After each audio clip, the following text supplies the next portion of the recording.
Bueno, yo terminé la carrera en julio del 2010 exactamente y en septiembre, a primeros de septiembre, me salió una oportunidad en Novelda de trabajar en un hospital con relativa fama.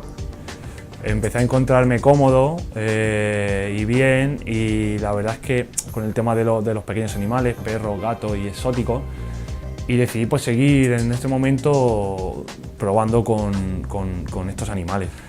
El problema era que yo me sentía muy cómodo, pero los sueldos de veterinario desgraciadamente son muy malos. Yo tenía que desplazarme de mi casa a otro pueblo, entonces yo fui un poquitín más ambicioso, intenté formarme todo lo que pude durante estos casi 4 años y bueno, tenía la oportunidad, tenía un local propio, chiquitín, que es este que estáis viendo, y decidí pues a la más mínima oportunidad ver que había un pequeño hueco para otra clínica veterinaria en Jumilla e intenté aprovecharlo.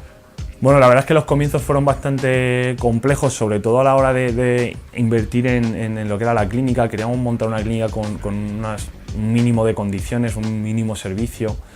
Y bueno, el problema principal fue, como para todo el mundo, supongo, el dinero.